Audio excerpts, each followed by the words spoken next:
백장어록 17번째 시간입니다. 18 붉은 수염 오랑캐. 17번째 호랑이라는 제목의 이 내용도 한 번에 딱 못했던 것 같은데, 이 붉은 수염 오랑캐는 뭐 더 그런 것 같아요. 물론 이제 이야기가 붉은 수염 오랑캐는 한 4개 정도가 들어가 있어요. 처음에는 이 백장 스님하고 이 여우, 오백생을 여우로 태어나고 죽고 했던 이 노인하고 이야기만 처음에는 있죠. 인과에 어둡지 않다 이 말 듣고 이제 여우 몸에서 벗어나는 뭐 이 이야기가 있고, 뭐 이제 그 뒤에 이제 뭐 이 뒷산에 바위 밑에서 죽은 여우를 찾아서 장례를 치러주는 뭐 이런 얘기는 뭐 하여튼 그 뒤에 이제 어떤 핵심적인 내용이라기보다도 뭐 하여튼 뒤에 있는 내용입니다. 그러고 나서 두 번째 이야기는 이 백장 스님이 황벽이 밖에 나갔다 돌아오니까 황벽한테 오늘 있었던 일을 얘기를 해줘요. 그러니까 황벽이 묻죠. 옛사람은 말 한마디 잘못해가지고 여우 몸을 받았는데 오늘의 사람은 말을 잘못하지 않을 때 어떻습니까? 하고 이렇게 물어요. 그러니까 백장이 가까이 오너라, 내가 이야기 해주겠다. 이러니까 황벽이 가까이 가는 척 하다가 자기 스승인 백장을 이렇게 한 대 때렸다. 한 대 때리니까 오히려 맞은 백장이 크게 웃으면서 오랑캐 수염이 붉은 줄은 알고 있었지만 붉은 수염의 오랑캐가 또 있구나. 하여튼 이렇게 비유적으로 표현을 했지만 오랑캐 수염이 붉은 줄은 알고 있었다. 그러니까 중국 사람들이 인도 사람들을 볼 때 인도 사람들의 수염은 좀 갈색이 좀 났나 봐요. 그러니까 좀 붉은 수염이다 이런 얘기를 했습니다. 그러니까 이 얘기는 뭐냐면은 하늘이 파란 줄은 알고 있었지만 진짜 하늘이 파랗구나 뭐 이런 얘기하고 좀 비슷한데, 이게 무슨 얘기냐. 어떤 쉽게 말하면 세간의 입장에서 볼 때는 사실을 얘기한 거잖아요. 사실을. 그러니까 이제 우리 법의 입장에서 봤을 때는 그냥 여기에 통하면 아무 일 없는 줄은 내가 알고는 있었다. 이거는 모든 분별에서 벗어나는 이 해탈이고 열반이니까 여기에 통하면 아무 일이 없는 것은 알고 있었지만, 이 아무 일이 없는 여기에 이게 체화돼서 이 법의 사람이 되는 거는 또 다른 일입니다. 그래서 우리가 여기 한번 통했다고 해서 뭐 바로 법의 사람이 되는 건 아니고, 당연히 이제 여기 통했을 때는 뭐 아무 일이 없죠. 뭐라고 할 게 없어요. 아무 일이 없는지 뭐라고 할 게 없는지 그런 것도 모르니까 이제 이런 표현을 못 합니다. 이걸 경험했다 하더라도.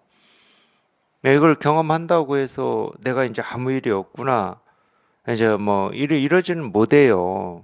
그렇게 안 돼. 그런 생각이 있는 게 아니야. 그런 생각이 있으면 제대로 못 통한 거겠죠. 그러니까 여기에 통하고 처음에는 몰라요. 뭐 아무 일이 없다는 생각도 없고 뭐 한 물건도 없다는 생각도 없고 이런 생각이 있는 게 아니야.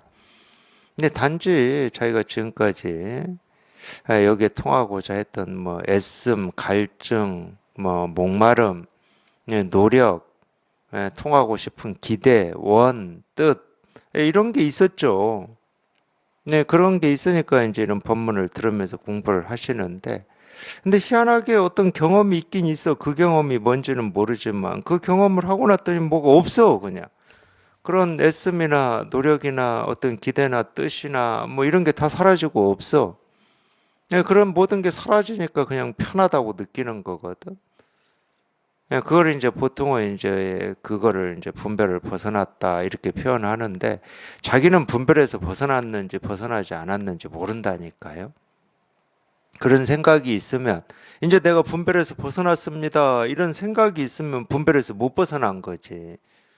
여전히 분별에서 벗어남과 벗어나지 못함이라.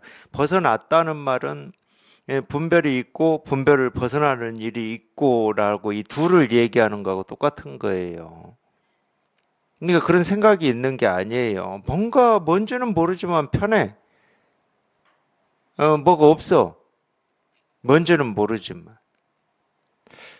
그렇게 처음에는 이제 그 정도고 이제 꾸준히 공부를 이제 해서 뭐 한 뭐 5년 지나고 10년 지나면 이 본래 무일물이라고 하는 그냥 아무것도 없고 뭐라고 할 게 없다고 하는 이거를 이 측면을 얘기를 이렇게 하고 있는 거구나. 이런 게 이제 다가옵니다. 그런 게. 그러니까 이 측면을 내가 경험한 이 측면을 얘기하고 있는 거구나. 그래서 자꾸 말씀드리잖아요. 이 말 못할 부처 될까봐 두려워하지 말라고.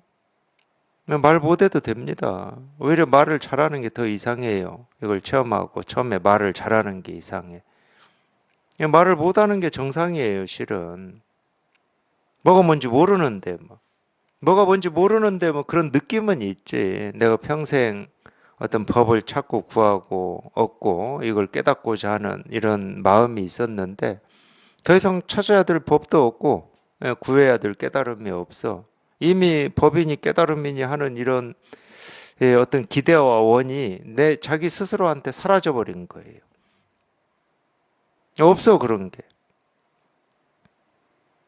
그래서 아직 이 생각의 어떤 이 꼬리가 조금이라도 이렇게 남아 있는 경우에는 그런 상태에서 남아 있는 경우에는 두렵기도 하고 놀랍기도 합니다. 이 놀라움이 좋은 놀라움은 아니야. 자기는 깨달음을 찾고 구하고 얻어야 돼. 불법이 어떤 건지를 알아야 되는데 갑자기 불법이라고 할 것도 없고 깨달음이라고 할 것도 없고 사라져 버리니까 깜짝 놀래. 이러면 안 되는데 나는 아직 이 불법이 뭔지를 체험을 해야 되는데 이렇게 될 경우도 있다니까. 아직 그 생각이 다 안 부러져서 그래. 마지막 그 생각을 지금 붙들고 있어. 어떤 생각? 자기가 그리고 있는 깨달음이라고 하는 게 있어요. 물론 자기가 그리고 있는 깨달음이다 그러면은 그게 시원찮은 거면은 지금 이날 이때까지 그걸 깨닫기 위해서 이 노력하겠습니까? 자기 머릿속에 그리는 깨달음이 시원찮은 거면 진작 놓고 다른 거 했겠지. 이런 공부 안 하죠. 그러니까 이 공부하시는 분들이 자기도 모르게 그리는 이 깨달음이라고 하는 것은 시원찮지가 않아요. 그림이 좋아. 값어치가 많이 나가는 그림을 그리고 있어요.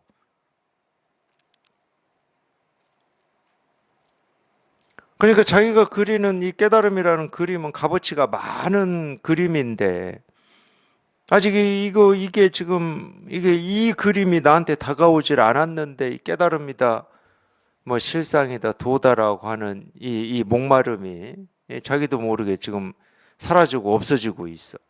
그러면 안 불안하겠습니까? 그런 경험을 하시는 도반들도 있어요. 그러니까 놓을 때는 그냥 일시에 다 놔버려야 되는데 자기도 뭐 다 놓고 싶죠. 근데 이 가느다란 그 그림을 아직 못 놓고 있는 경우가 있어요.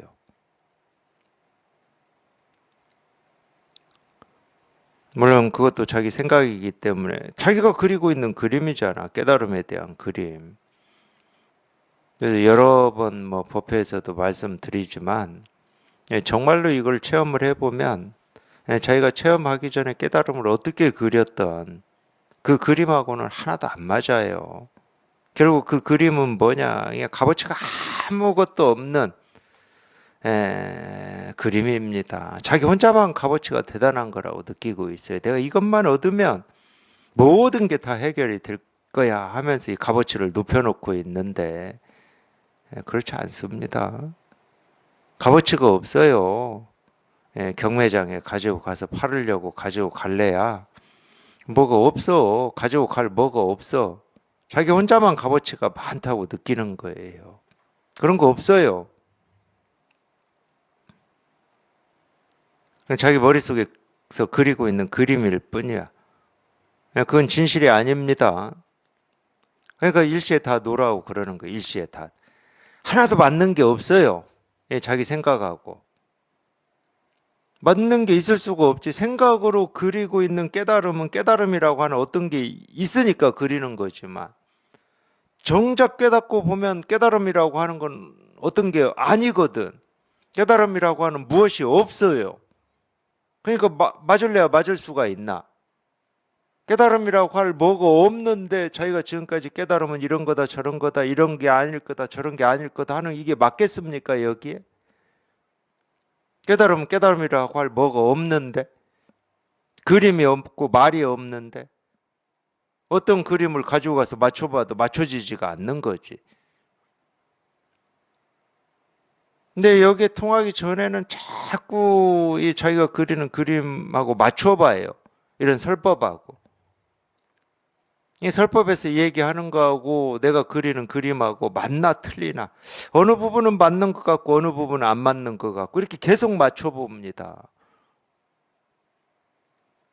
맞춰볼 그림이 아니라고. 이 말로 하니까 깨달음이 이런 거다 저런 거다라고 얘기하는 것처럼 들으실 수는 있어요. 말로 하니까. 근데 이 설법이라고 하는 이 말은 자기가 그렇게 생각하고 그렇게 알아듣는 그 말하고는 완전히 다른 말입니다. 아무런 뜻이 없고 그림이 없는 말이에요.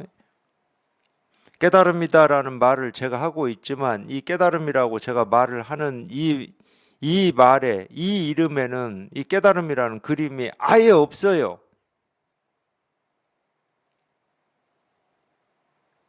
이 깨달음이 가리키고 있는 게 어떤 건가를 찾고 구하고 얻으려고 애쓰고 노력하는 게 다 그냥 무용지물이야. 간밤에 꾸었던 꿈을 붙잡으려고 하는 거하고 똑같아요. 무용지물이야, 무용지물. 쓸데없는 짓이라고. 이거 이해할 수 없고 알 수 없다고 계속 말씀드리잖아. 뭐가 있어야 무슨 이해를 하고 뭐 알기를 하고 느끼기를 하고 보기를 하고 듣기를 하고 맛보기를 하지.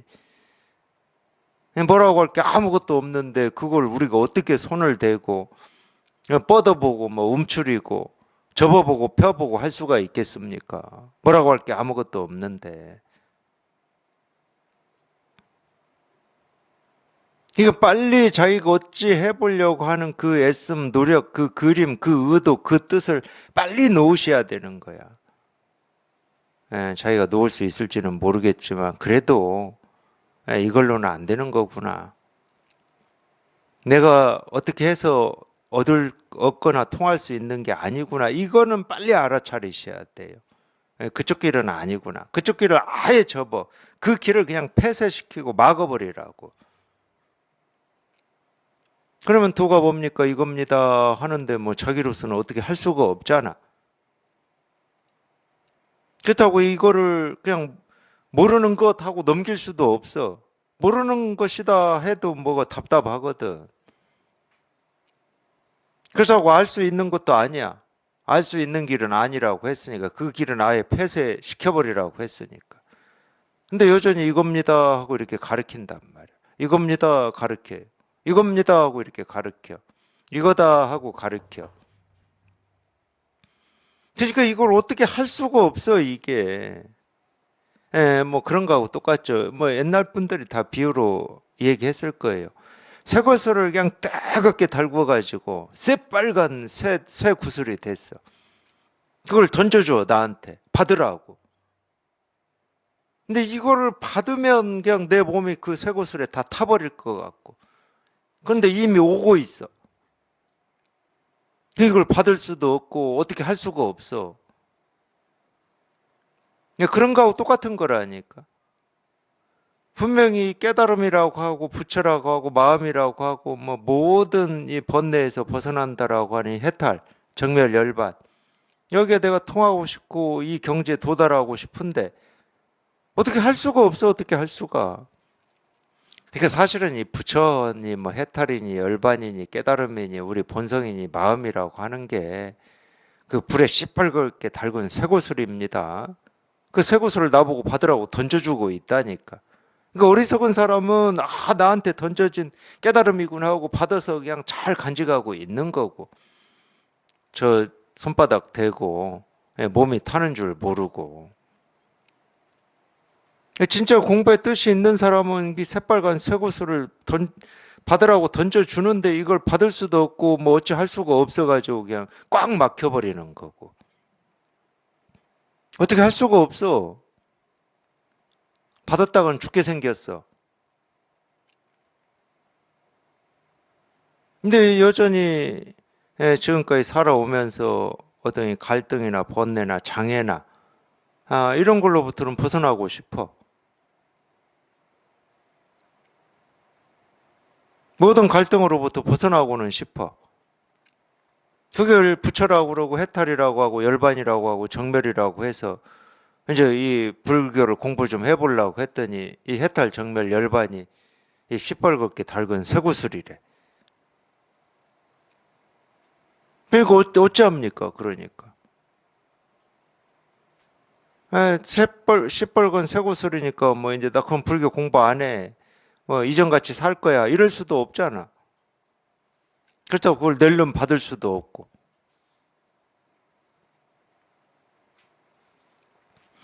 임재를 찾아왔던 왕상시라고 하는 관리가 그런 말 했잖아요. 임재한테 묻잖아요. 여기에 있는 스님들은 경전 공부를 합니까? 경전 공부 안 합니다. 그럼 여기 있는 스님들은 뭐 수행합니까? 수행 안 합니다.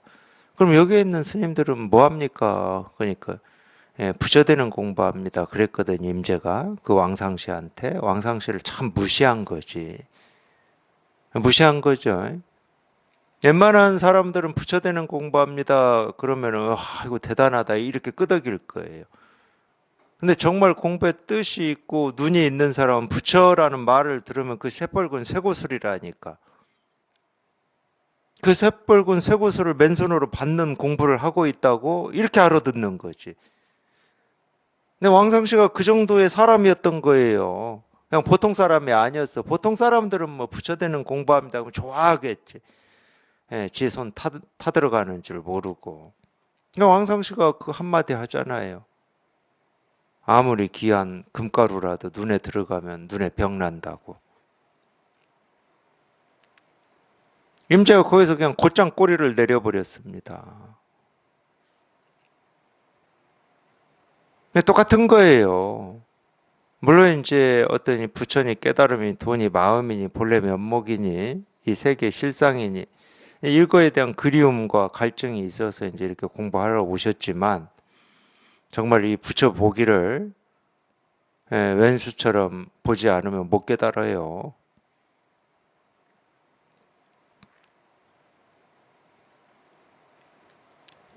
그래서 제가 이 시뻘건 쇠구슬, 달궈진 쇠구슬이라고 그러는 겁니다.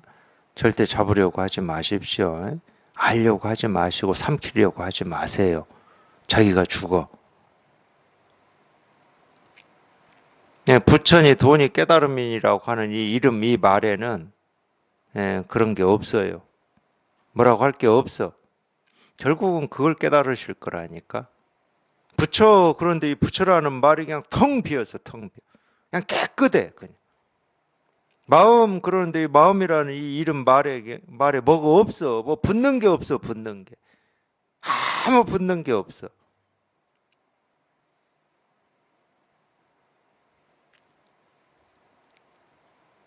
반야심경 첫 구절도 그렇게 돼 있잖아요. 오온이 공임을 비추어 보면 도일체 고액이다. 조견 오온 개공 도일체고 이렇게 나오잖아. 그러니까 이게 이름이든 말이든 또는 모습이든 소리든 자기 느낌이든 생각이든 감정이든 뜻이든 의지든 그 하나하나가 그냥 이름이 생각이고 그냥 이름이 모습이고 이름이 소리인데 거기 뭐가 없어. 그냥 텅 비어 있어, 텅. 그거를 청정하다고 그래, 청정.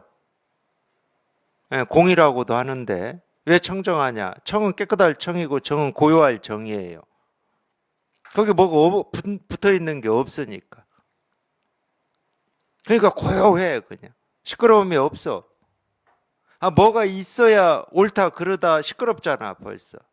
옳다 그르다 이익된다 손해된다 이럴 때 시끄럽다고 그러는 거예요. 근데 뭐가 없는데 뭐 옳음도 아니고 그름도 아니고 옳다고 할 수도 없고 그르다고 할 수도 없어. 그냥 말이 저절로 사라져. 뭐가 없기 때문에. 이름만 있지 그 이름에 해당하는 뜻 내용이 없어. 모습도 그래 모습도 이런 모습도. 아까도 뭐 그런 질문 저한테 했죠. 이 세계가 뭐 허망하다고 그랬나? 뭐 하여튼 뭐 존재, 이 세계의 존재가 뭐 그런 말씀 하셨는데 그냥 간단해요. 어려운 거 아무것도 없어. 뭐 이게 사실은 간단한 거야. 자기가 지금까지 해왔던 이 생각하는 이 버릇을 쫓아다니니까 그런 거지. 그러니까 우리가 이 모습을 보면서 이건 물질이다 이러거든. 이거 물질이다 할 때 그게 생각입니까? 아니면 이 물질이라고 하는 게 내가 물질이라는 이름을 하기 전부터 지가 물질이라고 한 겁니까? 간단히 하자고 간단히.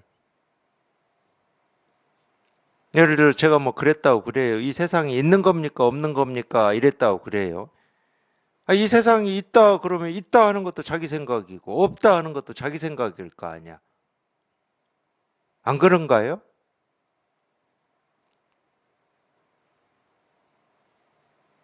아, 이건 어렵다고 쳐 그러면 거기까지는. 근데 자기가 이거를 딱 통하고 보면은 뭐 처음부터 그럴 수는 없지만 여기 딱 통해서 그냥 여기 익숙해져 보면 눈에 보이는 모습, 귀에 들리는 소리는 모습이 아니고 소리가 아니야. 그걸 불교에서 반야심경에서는 공이라고 그랬어요. 공. 금강경에서는 이 재상, 모습 있음이 모든 모습이 있는 것이 비상, 모습 없습니다. 그걸 보는 걸 열애라고 했던 거야. 그 열애라고 하는 말은 다른 말이 아니에요. 깨달음이다 이 말이에요. 모습 있음이 모습 없음을 보는 거. 이 소리 있음이 소리 없음을 듣는 거. 그게 주견열애. 깨달음이다 이 말이에요. 열애라는 말은. 그러니까 있는 게 아니에요. 분별할 때는 뭐 당연히 있는 거 있어요. 무정물로 있어요 이렇게. 밀림에 가서 움직이는 뭐 사자, 코끼리, 호랑이, 코뿔소, 뭐 원숭이 이런 건 살아서 움직이는 유정물로 있는 거고. 무정물이 있냐 유정물이 있냐 모습이 있냐 소리가 있냐 색깔이 있냐 우리가 살고 있는 이 둥그런 이 지구가 있냐 이 지구가 돌고 있는 주변을 돌고 있는 태양이 있냐 우리는 다 그 생각만 하고 살아.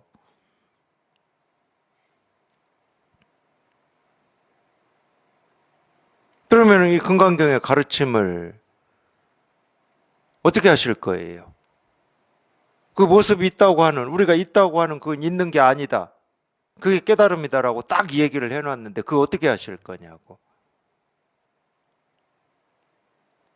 자기 식대로 해석하면 절대 안 됩니다. 이 경전의 이 구절을 내 식대로 해석하면 안 돼. 이러기 때문에로 해석하시면 안 돼. 그러기 때문에 그렇다라고 하는 이유가 있었다 그러면 반드시 석가모니 부처님이 그 이유를 설명을 해놓으십니다. 근데 이유가 없어. 왜 모습 있는 게 모습 없는 것이냐? 이유가 없다니까. 왜 이 모든 것이 공이냐? 이유가 없어요. 그러면 이유가 있다 그러면 딱 이유가 하나 있는데 그게 뭔 이유냐? 원래 그렇다야. 원래 그렇다야. 원래 그렇다. 그걸 우리가 본래 마음이라고 해요. 본래 그렇다.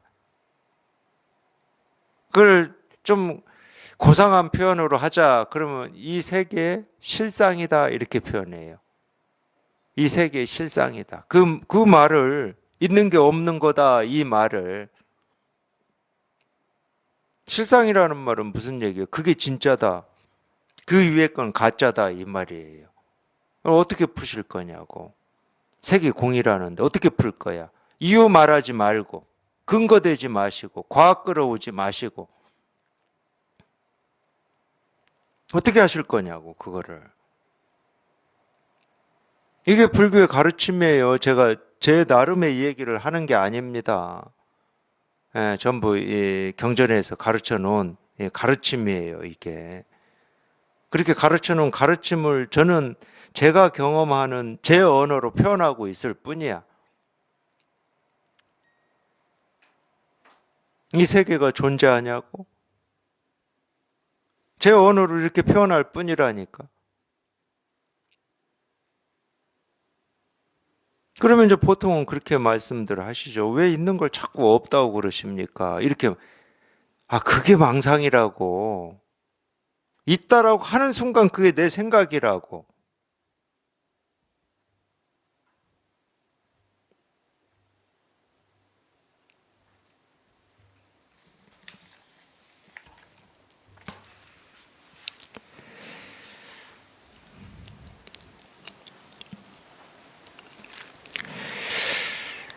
세 번째 이 붉은 수의 모란케 이야기는 유산이라고 하는 스님, 유산 영우인데 아직은 이 백장 문화에서 공부하고 있는 스님이에요. 이 전좌 소임을 맡고 있는 스님인데 이 이야기에 대해서 유산한테 사마두타라고 하는 스님이 유산한테 물었어요. 백장 여우 이 이야기를. 그러니까 아니 어떻습니까? 이렇게 물었는데 어떻습니까? 이 이야기는 무슨 말이냐면 스님은 어떻게 봅니까? 이 이야기예요. 백장 노인 이야기를 인과에 떨어지지 않는다 이 한마디 해가지고 500생을 여우 몸을 받았다고 그러는데 백장 스님의 인과에 어둡지 않다 이 한마디 듣고 그냥 여우 몸을 벗어났다라고 하는 이 이야기를 스님은 어떻게 보십니까? 어떤 얘기입니까? 이 이야기예요. 어떻습니까? 근데 유산 영우는 어떻게 했냐? 뭐 이때 이제 전자를 맡고 있었으니까 뭐 공양간에 있었나 뭐 그것까지는 모르겠어요. 손으로 문짝, 뭐 어느 문짝인지는 몰라요. 방문인지 공양간 문인지 그건 모르겠지만 문을 이렇게 세 번 흔들었어요. 지금 여기 사라고 그러면 여기는 지금 제가 문을 잡을 수가 없으니까 이거하고 똑같아요. 세 번 이렇게 흔들었어. 스님은 어떻게 봤습니까? 이러니까 저보고 물은 거예요. 백장 여우라고 하는 이 이야기가 무슨 얘기입니까? 그랬더니 제가 세 번 이렇게 흔든 거예요. 이 이야기입니다. 이 이야기입니다. 하고 이렇게 흔든 거예요. 그랬더니 사마두타가 매우 엉성합니다. 이랬어요. 매우 엉성하다. 매우 엉성하다 이런 얘기는 우리가 이제 세간에서 엉성하다 그러면은 그럴듯하긴 했는데 뭐 딱딱 안 맞다 이럴 때도 엉성하다고 그러고 아예 뭐 그럴듯한 것도 없이 그냥 엉터리 같을 때도 엉성하다고 그럽니다. 세간에서는 그러죠. 맞지 않는 걸 엉성하다고 그래요. 그러니까 이 얘기는 에, 이 어떤 면에서는 이 뒷얘기까지 좀 봐야 어떤 뜻으로 쓰여 있는, 어떤 뜻으로 쓰고 있는지가 다 보여요. 예를 들면, 제가 무슨 비유를 들어드리고 싶냐면, 우리 세간의 삶에서는 이 혼돈, 그걸 이제, 하여튼, 우리나라에서는 카오스라고 하니까 저도 그냥 카오스라고 발음하겠습니다. 이 혼돈이 세간에서는 굉장히 안 좋은 겁니다. 왜 혼돈이라고 하는 건 정리정돈이 안 돼 있는 거예요. 쉽게 말하면 뭐 언제 어디에서 화산이 폭발하고 막 바닷물이 육지로 넘어오고 뭐 차가 어떻게 뭐 가다가 부딪히고 뭐 동도 없고 서도 없고 뭐 앞도 없고 뒤도 없고 뭐 찻길도 없고 사람 다니는 길도 없는 막 이런 걸 혼돈이라고 그러죠. 세간에서는 아주 안 좋은 겁니다. 그래서 우리가 혼돈이라고 하는 말을 세간의 입장, 분별의 입장에서는 긍정적인 의미로 가지고 있질 않아요. 예, 그래서 제가 장자를 읽을 때 이 혼돈이라고 하는 이 중앙의 신 이름이 혼돈이거든, 장자에. 예, 동서남북을 주관하는 이 네 신이 이 한 가운데를 주관하는 이 혼돈이라고 하는 신의 집에 놀러 오는 게 장자에 나와요. 그래서 내 신이 혼돈이라고 하는 신한테 하여튼 몇 날 며칠 극진히 대접을 받고 그렇게 지냈어요. 그런데 돌아갈 때가 됐어. 네 명이 자기들이 너무 극진한 대접을 받으니까 이 혼돈이라는 신한테 선물을 주고 돌아가야 되겠다. 이제 서로 네 명이 논의를 했어요. 논의를 했는데 어떤 선물이 가장 좋겠냐 이렇게 논의를 하다가 이제 어떤 결론에 도달했냐. 혼돈이란 신은 눈이 없고 코가 없고 입이 없고 귀가 없어요. 그러니까 이 네 신이 우리 그러면은 혼돈이라는 이 신한테 눈, 귀, 코, 입을 만들어 주자.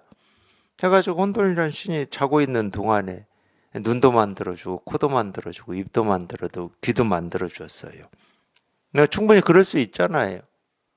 이 다양한 이 사물들, 이 모습들을 이 보는 즐거움이 있고, 다양한 소리를 듣는 즐거움이 있고, 이 향기로운 냄새를 맡는 즐거움이 있고, 뭐 그런 게 있잖아요.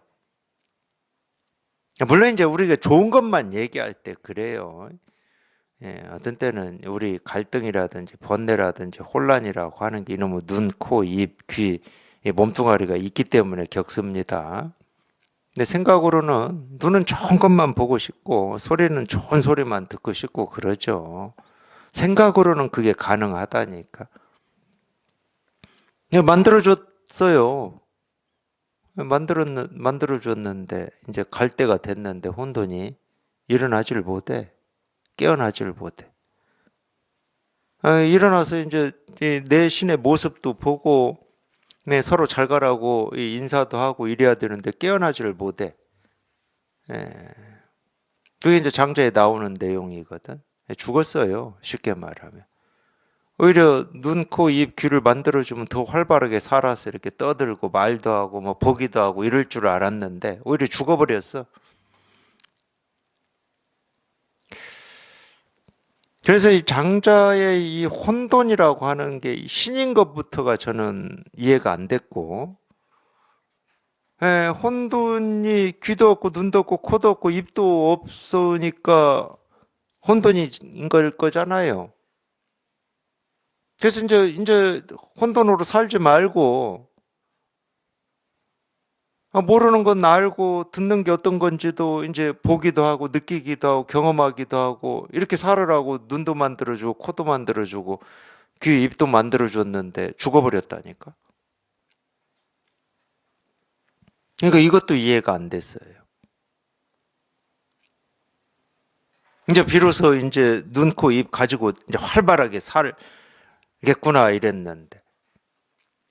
그래서 세간에서는 질서라고 하는 말이 더 긍정적인 의미고 혼돈이라는 말은 좀 부정적인 의미입니다. 여기서 엉성한이라고 하는 말이 있어서 제가 그러는데. 근데 이 출세관에서는 이 혼돈이라고 하는 게 훨씬 더 옅법이에요. 정리정돈은 옅법하지가 않습니다. 그래서 제가 매우 엉성합니다. 이 말은 그 뒤를 봐야 된다고 왜 이 얘기를 했느냐. 아무리 옅법한 말도 우리가 이 본래의 마음이라고 하는 이게 이렇게 분명한 입장에서는 엉성한 말이거든. 그러니까 아무리 이렇게 옅법하게 잘 얘기했다 하더라도 이 자체는 엉성이에요. 이 눈을 가지고 있는지 사마두타가 이 눈은 우리가 뭐 체험해서 몇 년 공부했다고 있는 눈이 아니거든.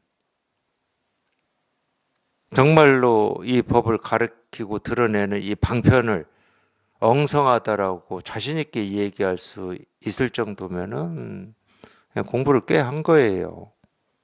매우 엉성합니다. 이겁니다 했는데 매우 엉성합니다. 매우 엉성합니다. 이 말이거든.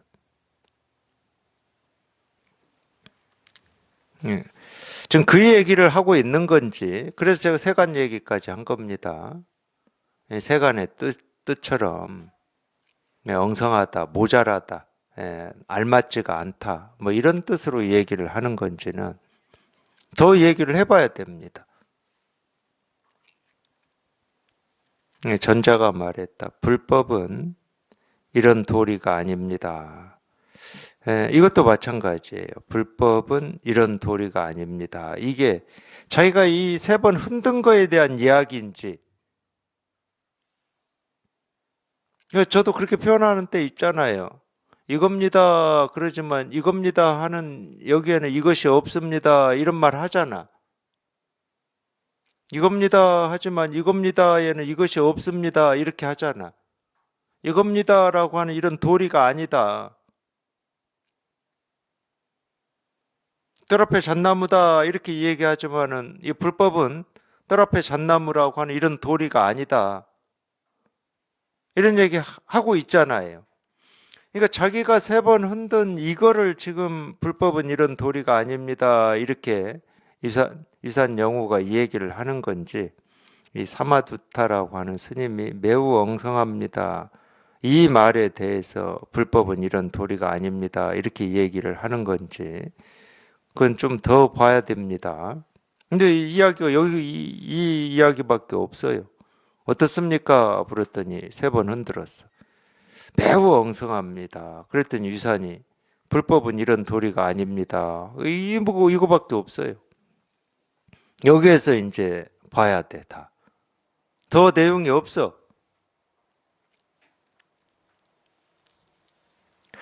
이 이야기가 세 번째 이야기예요. 어쨌든 백장여우에 대한 걸 가지고 이렇게 얘기하고 있습니다.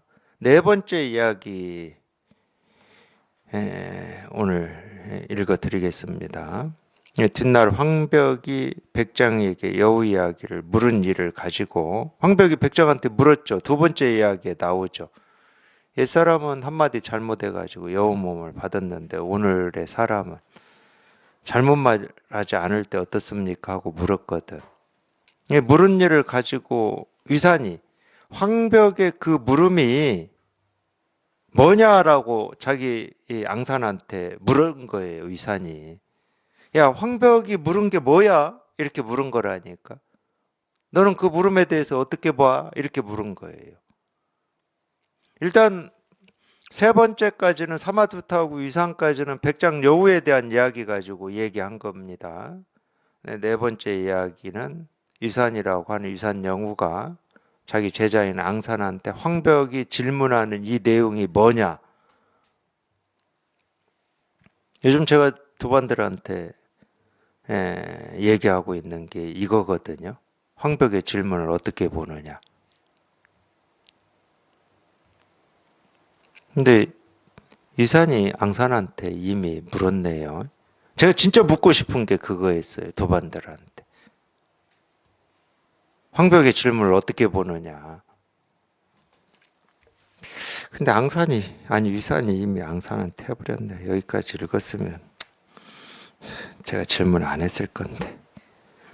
하여튼 이 백장여우가 요즘 서울에서 법회를 하고 있는데, 백장여우라는 이 내용으로 정작 뜨겁게 도반들끼리 왔다 갔다 뭐 이런 얘기인가 저런 얘기인가 하고 의문을 가지고 저한테 묻기도 하고, 열기가 뜨거운 거는 저기 광주하고 대전에서 그러더라고. 어제도 대전 법회 갔더니 백장여우 얘기를 또 저한테 묻더라고. 일단 이게 지금 뜨거운 감자입니다. 이거 지금 백장여우. 근데 법회는 서울에서 하고 있어요. 그러니까 관심이 있나 봅니다. 그리고 서울에서 법회한 내용도 어디 대전이나 광주 도반들이 듣나 봐요. 저는 안 듣는 줄 알았더니 듣나 봐. 사실 깜짝 놀랐어요. 광주 가서 갑자기 백장여우 이야기들을 도반들이 막 저한테 하시길래 아니, 지금 서울에서 법회하고 있는 건데 그걸 언제 들어가지고 저한테 묻지? 뭐 이런 느낌. 근데 어제 또 대전 갔더니 대전에서도 그래요. 하여튼 제가 이 붉은 수염 오랑캐라고 하는 이 제목으로 되어 있는 이 이야기에서 핵심으로 묻고 싶은 건 딱 하나예요.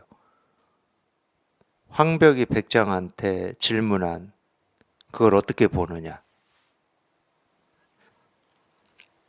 유산도 영우한 아니 유산도 앙산한테 그걸 딱 물었어요. 그 정도면은 이 물은 유산도 이러면 또 자뻑이라고 그럴 건데 안목이 깊은 겁니다. 이 이야기 핵심을 그냥 딱 집어내 버렸어요. 유산이 다른 거 필요 없고 황벽이 백장한테 물은 이 질문 이게 뭐냐라고 핵심을 그냥 핀셋으로 뽑듯이 뽑아버린 거예요.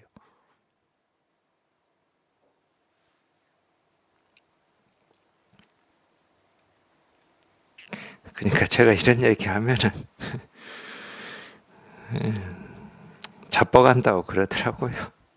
근데 어떻게 합니까? 그게 핵심인데.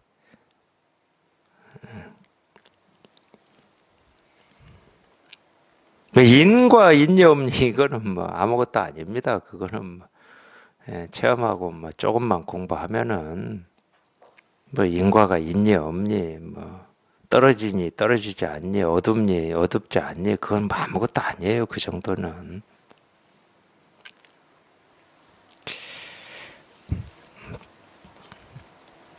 이산이 앙산에게 묻자 앙산이 말했다. 황벽은 늘 이러한 솜씨를 부리는군요. 이 앙산이 이 스님도 보통이 아니야. 이 답을 보라고 답을. 그 스승의 그 제자예요. 물론 백장 황벽도 마찬가지입니다. 백장 황벽. 백장이 낮에 있었던 여우 이야기를 했고 황벽이 한마디 질문을 했잖아요. 이 질문이 보이면은 백장하고 이 황벽도 그 스승의 그 제자예요. 근데 유산앙산도 지금 그러고 있어요. 이 황벽은 늘 이러한 솜씨를 부리는군요.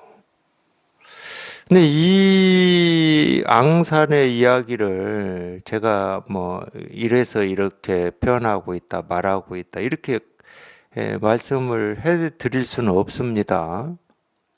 자기 눈으로 보셔야 되고, 안 보이면 뭐 하는 수 없어요. 뭐 황벽은 늘 이러한 솜씨를 부리는군요. 그냥 하고 넘어가시면 됩니다.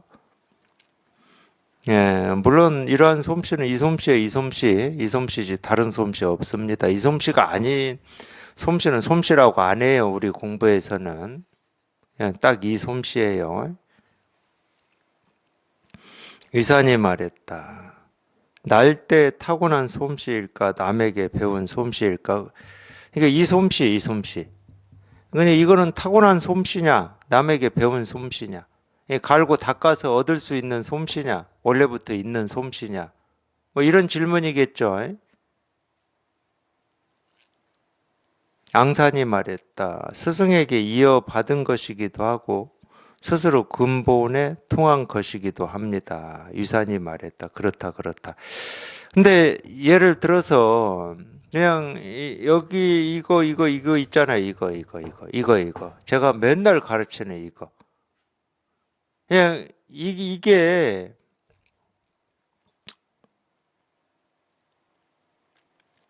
이렇게 공부하시다가 그냥 자기도 모르게 이게 확 통했어. 통하고 보면 이게 뭐냐면 원래 있던 거야. 이건 찾고 구하고 얻는 게 아니야. 그러니까 앙산의 말은 뭔 말이 있냐면 스스로 근본에 통한 것. 여기 이게 확인이 된 이걸 말하는 거거든.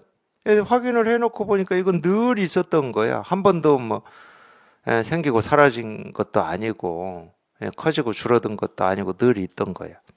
근데 이 앞에 한 말이 있잖아. 스승에게 이어받은 것이기도 하고. 이 말이 거슬려.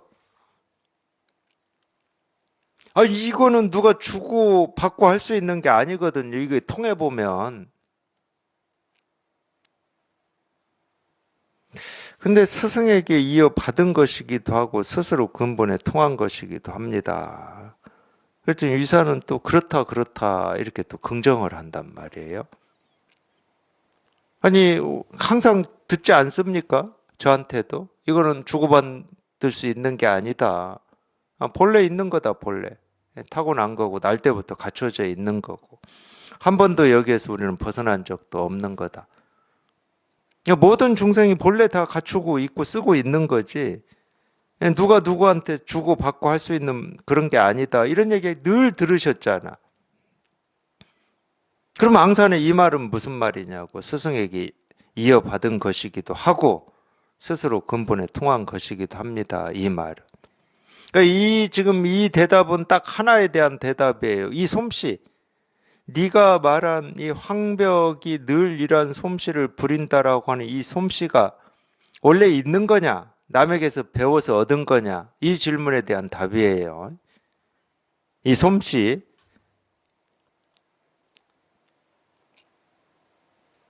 이 솜씨는 이 솜씨밖에 없거든요. 다른 솜씨는 없습니다. 다른 솜씨는 없어요. 있는 게 있는 거지 없는 게 생겨날 수는 없어요. 우리가 열심히 배우고 익히고 갈고 닦고 뭐 훈련을 하고 단련을 한다 하더라도 있는 게 있는 거지 없는 게 생겨날 수는 없어요. 단련한다고 없는 게 생겨날 수는 없잖아. 그래서 우리가 이 절차탁마라고 하는 말이 있는데 그거는 이제 이 절차탁마라고 하는 이 네 글자는 물론 한자입니다. 이 옥을 만드는 과정이에요. 절차탁마가. 절은 끊는다 이 말이에요. 우리 절대라는 말 쓰잖아요. 끊을 절자 쓰잖아요. 끊을 절자. 상대를 끊어버린다. 그 다음에 절체, 절명 뭐 이런 말도 쓰는데 이 절자가 끊는다는 말이에요. 그러니까 이 옥이라고 하는 이 보석도 뭐 얘기해드렸을 것 같은데 이 돌에 붙어 있잖아요. 금도 돌에 이렇게 붙어 있듯이. 그러면 이 옥이 이 돌에 붙어 있어. 그러면 옥 주변으로 이 돌을 잘라내야 될 거 아닙니까? 어쨌든 이 바위에 붙어 있으니까 잘라내야 이놈을 끄지고 와가지고 뭐를 할 수 있잖아. 그래서 이 바위에 한 몸이 돼 있는 이 옥을, 옥도 돌이니까 돌, 쉽게 말하면. 근데 이 다른 돌하고 같이 이렇게 한 몸이 돼 있어. 이거 잘라내야 돼. 이 주변을 잘라내는 걸 절이라고 그래요. 이 차라고 하는 것은 톱질한다는 뜻입니다. 톱질. 우리 뭐 그런 거 보셨나 모르겠네. 돌공장 같은 데 가보면은 지금은 다 전기로 돌아가는 톱이에요. 윙하고 날이 돌아가잖아요. 물하고 같이 나오잖아. 거기다 돌을 밀면은 돌이 이렇게 잘리잖아요. 아스팔트 자를 때도 그렇게 자르는 것 같더라고요. 그러니까 이제 이 옥하고 돌하고 이렇게 잘라서 가져왔어. 이렇게 붙어 있는 한 덩어리 돌덩어리를 가져왔어. 그러면 이 옥은 이 옥이라고 하는 보석 주변에 붙은 이 돌덩어리들을 잘라내야 될 거예요. 톱으로 막 잘라내야 됩니다. 그러면 이제 더 옥만 남겠죠. 처음에는 바위 그냥 전체 바위하고 통으로 돼 있는 거를 잘라서 가져왔어. 그 다음에는 옥 주변에 있는 바위들을 잘라냈어. 그러면 이제 점점 옥이 더 비율이 높아지는 겁니다. 세 번째는 탁이에요. 탁은 우리 뭐 탁탁탁 하잖아요. 탁탁탁. 쫀다 이 말이에요. 잘라서 이제 많은 부분 이제 돌덩어리들은 없어졌는데 그래도 이제 붙어 있는 돌덩이들을 정으로 탁탁탁 쳐서 쪼아냅니다. 그러면 이제 뭐 거의 이 정도 가공만 해도 돌은 안 보이고 거의 옥만 보이는 수준이 되겠죠. 많은 간다는 이야기입니다. 이제 부스러기처럼 이 옥이라고 하는 보석에 붙어 있는 남아 있는 이 돌가루들이나 뭐 미세한 돌들을 갈아내는 거예요. 이게 이 옥을 만드는 이 절차탁마라고 하는 이 과정이 꼭 우리가 이 공부하는 과정하고 정말 비슷하거든요. 그래서 이 절차 탁마라고 하는 말이 선에서 나온 거예요. 탁마. 앞에 절차는 빼고 탁마만 주로 얘기합니다. 그 말이 맞아요. 왜 맞냐? 우리 마음은 손댈 게 없어. 얘는 본래 보석이야, 그냥. 근데 이 보석을 가리고 있었던 게 뭐냐? 그게 이제 우리 생각, 느낌, 감정, 자기가 알고 뭐 어쩌고 하는 그거거든. 그게 이 보석을 가리고 있어. 그러니까 보통 눈으로는 절대 그거를 우리 생각, 느낌, 감정을 우리 본래 마음을 가리고 있는 이거라고 우리는 상상을 못 해요. 그러니까 내 생각 말고 내 느낌 말고 내 감정 말고 내가 지금까지 살아왔던 이거 말고 뭔가 이 새로운 거 이거를 자꾸 구하고 있는 거거든. 그러니까 이게 이 마음 공부를 할래도 이 눈이 좀 지혜로워야 돼요. 이 눈이 지혜롭지 않으면은 아니 이걸 이 보석을 가리고 있는 이 생각 느낀 감정에 속아버려 가지고 여기는 보석이 없네 하고 엉뚱한 데 찾으러 다닌다니까. 그래서 이 고사도 있어요, 중국에. 그 이름을 잊어먹었는데. 그 당시 중국의 최고의 옥 전문가라고 하는 사람이 있었는데, 예. 어느 날은 이 사람이 이 돌덩이 하나 큰 걸 가지고 이 황제한테 이게 이 세상에서 가장 귀한 옥입니다 하고 바쳤어요. 근데 신하들이 보기에도 그렇고 임금이 보기에도 그렇고 그냥 돌덩이에 돌덩이 그냥 바위덩어리라고 그냥 그러니까 이 바위덩어리인데 참 이게 이만한 옥이 있다고 생각해 보세요. 세상에서 구할 수가 없는 옥일 겁니다. 이런 바위덩어리야. 근데 겉은 다 돌덩이에요. 겉은. 그러니까 그 왕이나 신하들은 다 그냥 돌덩이를 가장 귀한 옥, 보석인 옥이다고 가지고 와서 바치니까 저놈이 황제를 희롱한다고 벌을 주라고 그랬어요. 무슨 벌을 받았냐? 뒤꿈치 잘리는 벌을 받았습니다.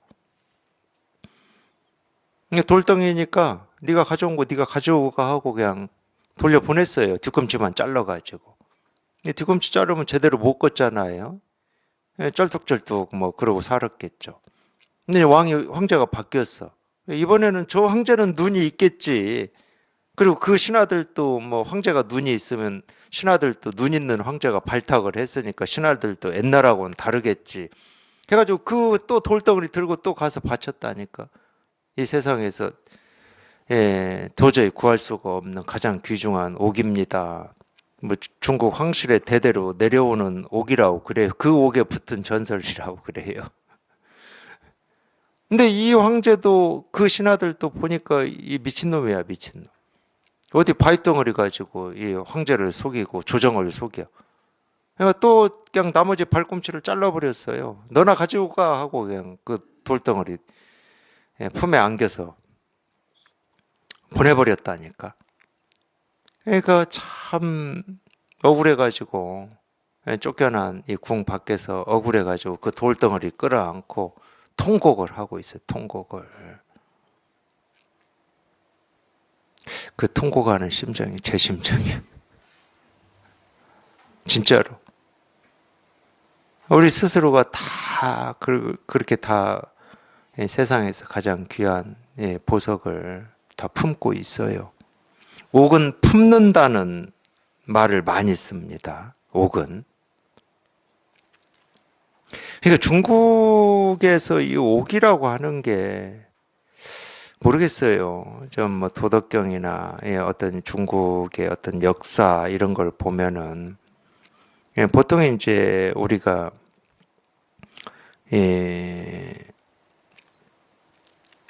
뭐라고 그러죠? 이제 우리 조선시대 때는 영의정, 좌의정, 우의정이라고 해서 이 삼정승이라고 그러는데 삼공 이게 중국의 체계거든요. 주나라 때 이런 때 이 체계입니다.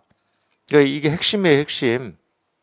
예, 지금 뭐 그 조선시대 때 이 직책으로 보면 영의정, 좌의정, 우의정이 핵심이에요.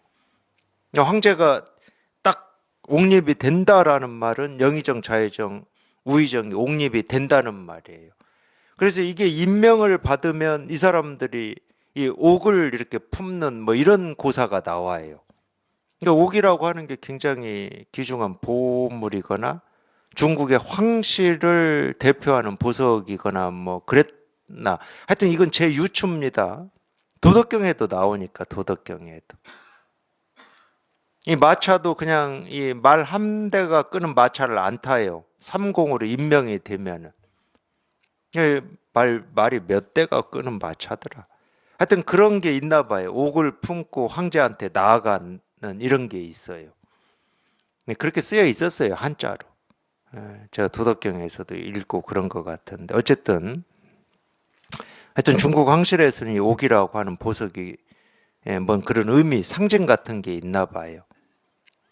그래가지고 막 통곡을 했어요. 억울하다고. 자기 발꿈치 잘린 게 억울한 게 아니야.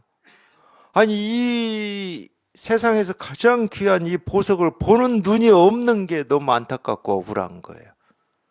그리고 이게 보석이다고 다 가르쳐 줘도 못 봐. 지 눈으로는 볼 눈이 없으면 가르쳐 주었을 때라도 좀 이렇게 보려고 뭐 이런 마음가짐이라도 좀 가져야 되는데 그 겉모습에 다 속아. 겉모습에 속아가지고 바위덩어리 가지고 옥이라고 속여서 조정을 농락했다고 벌을 주잖아요. 그게 우리 분별심이에요. 자기 스스로 이미 다 갖추고 있고 쓰고 있고 가장 세상에서 가장 귀한 보물을 쓰고 있습니다. 두 번 다시 구할 수도 없고 얻을 수도 없는 보물이에요. 아무리 거저 주어진 거다 하지만 두 번 다시 구할 수가 없는 보물이야. 그 보물을 다 가지고 있으면서 볼 눈이 없어. 볼 눈이 얼마나 안타깝습니까?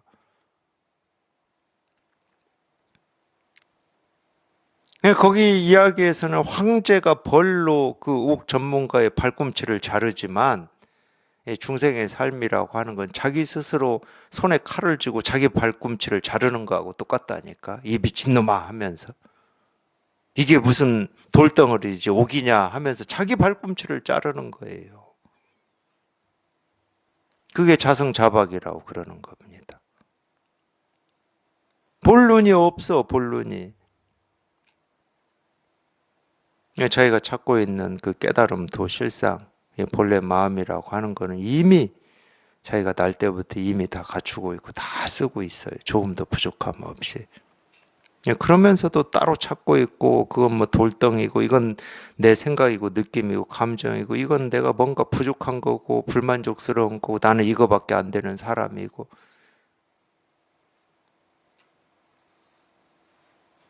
값어치를 매길 수 없는 보물을 품고서 그런 말이나 하고 있고 그런 생각이나 하고 있으니까 얼마나 비참하고 안타까운 거겠습니까?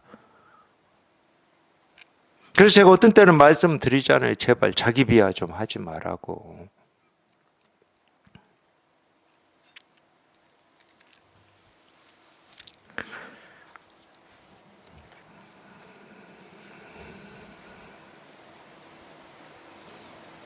황벽의 솜씨는 그런 솜씨입니다.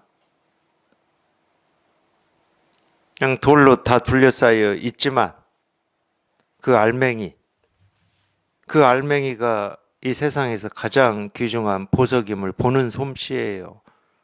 우리 깨달음이라고 하는 게 그런 솜씨인 겁니다. 이 겉모습만 보고 판단하지 않아요. 이 모습이 진실로 드러내고 있는 이 값어치를 매길 수 없는 이 실상을 보는 눈인 겁니다. 그걸 솜씨라고 그래요. 그걸 솜씨. 근데 이 솜씨는 누구나 다 갖추고 있다고. 황병만 갖춘 게 아니야. 석가모니 부처님만 갖춘 게 아니고요. 누구나 다 갖추고 있는 솜씨예요. 그럼 조금 의문이 해결되지 않습니까? 석가모니 부처님이나 예수님이나 왜 맨발로 그렇게 막 다니면서 이거를 이렇게 전했는지 가만히 안 있고 맨발로 막 다니면서 이걸 전했는지.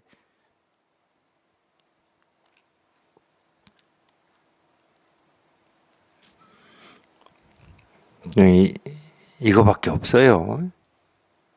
이 눈이고 이 솜씨입니다.